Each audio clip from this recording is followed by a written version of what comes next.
It's only a game. Why you have to be mad? What is up, heroes of Dominion? My name is Charlie. This is Hero Wars Central, and in this video, I want to talk to Hero Wars mobile players specifically about the hero Mojo and why you shouldn't invest in him in the grand scheme of at least the Hydra and other boss fights. Now, hear me out. Mojo is a fantastic hero. Recently received a small tweak regarding the Hydras, and I'm not going to get into that too much in this video, but a common tactic against the Hydras and the Hydra heads, I should say, is to use Mojo. Level up Mojo, build them with Jew, or, whatever. There's a lot of different teams floating around there. Some with Daredevil, some with, different form factors or whatever. The reason why a lot of players use the hero Jew is because of this purple ability, this Hex Violet ability, not purple, Violet. This is his Violet skill. Marks a random target at the start of battle. Every 2 seconds, the mark deals magic damage to the target depending on how much damage the target received during that time. The point of this, there's two things you need to know about this skill. First of all, it will persist even if Mojo dies. So if you have a max level Mojo, level 120 Mojo, and your Violet skill is at max level, then it will do the highest percentage mark damage that it can do, okay? No additional investment will adjust this skill beyond that.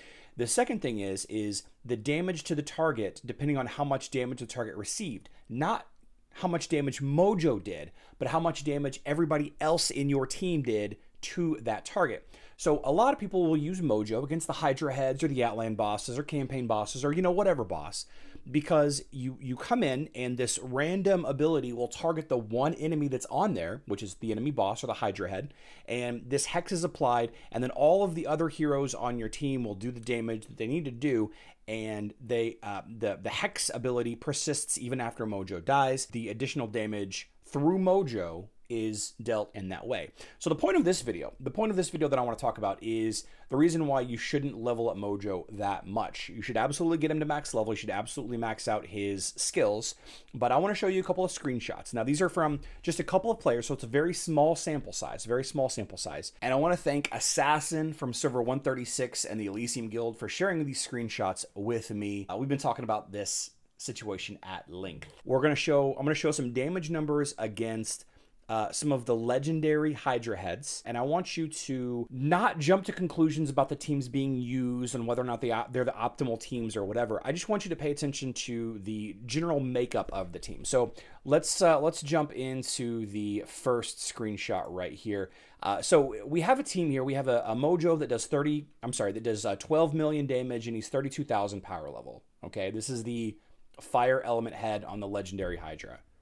Now, say what you will about this team. I don't know if this is the best team. I don't know if this is just an okay team. I don't know. I'm not here to debate that strategy, yes or no. But you can see this 32,000 power level Mojo did 12 million damage. That's a fantastic amount of damage. 12 million damage. 12 million. Great. Let's take a look at screenshot number 2. Now, this is a slightly different team. We have a tankless team, which may matter, may not. I'm not sure. You have Marcus absorbing that damage up front. You have a 93,000 power level Mojo.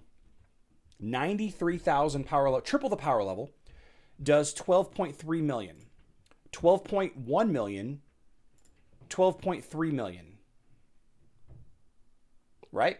Okay, you can probably see here where I'm going with this. The next screenshot, we have a 75,000 power level Mojo, and he actually does less damage. Same basic team makeup as this team, right? Jew Mojo, Faceless Marcus Martha. Jew Mojo, Nebula Marcus Martha. Slightly different. Maybe more effective, maybe less effective. I don't know. But the Mojo does less damage. We have this Mojo. Again, different kind of team makeup. Very strong Zirian here protecting the team. 13.5 million, 32,000 power level. So all of these Mojos, and here's another one. 44,000 power level, 12.7 million. Okay. 92,000 power level, 14 million. This is a nice little outlier. This is showing the difference between a strong tank on your team and not having a strong tank. So you have a 92,000 power level Mojo with a strong tank versus a 93,000 Mojo with no tank at all. Roughly 1.5 million, 2 million additional damage, right? So let's see, where was that screenshot? Here we go. So whether or not you have a maxed out Mojo, it only matters between 1 and 2 million damage. And that's a lot of damage. 1 and 2 million damage is a lot of damage. It absolutely is. But the problem that a lot of people have in their head is that my Mojo is in the fight. He dies in the first 15 seconds. And that means that I need to strengthen my Mojo up. And that is absolutely not the case. I think the Mojo is the least important. You need him. Again, you need him. But I think investing in the Mojo for, and I keep saying the Mojo as, Austin Powers, investing in the Mojo against these Hydra heads, it should be one of the later strategies that you do. And I say this because we have this Mojo event that's live right now. A lot of people are having this question that they're asking themselves is this my opportunity to level up my Mojo and improve my damage output against the Hydra heads? And unequivocally, without a doubt, showing these maxed, not maxed, but these high level players, showing these screenshots of these 90,000 plus power level Mojos that are doing roughly the same damage. Now, not roughly. I mean, it's 1 million to 2 million more damage, yes. But think about the investment. Think about the investment in here's another 92,000 power level, 12 million, 12.4 million. Think about the investment. 32,000 power level. How much does it take to get Mojo to 32,000 power compared to how much does it take to get Mojo to 93,000 power? Get him to level 120, get him to absolute star, level up all of his skills, throw some resources at him as you can. But to me, the second team, the Daredevil team, the Daredevil Sebastian team, having a J-Man leveled up, having a strong tank, having, I don't know. I don't know. These numbers, again, is a very small sample size, but to me, it feels like the Hydras are built in a way that your Mojo is going to die in the first 15 seconds regardless. It doesn't matter how much investment you put into them. Your Jew is going to die in roughly the same time, whether you're playing on manual or auto, and you might be able to squeak out a little bit more damage if you're playing on manual.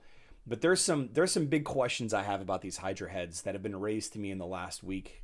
Maybe I just had my head in the sand and I wasn't paying close enough attention, but some big questions have been raised to me about the nature of the coding behind these Hydra heads, specifically the fire and darkness elemental head. But the too long didn't watch of this video is maybe consider putting that 60,000 power level that you were planning on putting into your Mojo into another hero instead. Maybe another hero for crossover wars. Maybe another hero for your second Hydra team or third Hydra team. Maybe spread that out.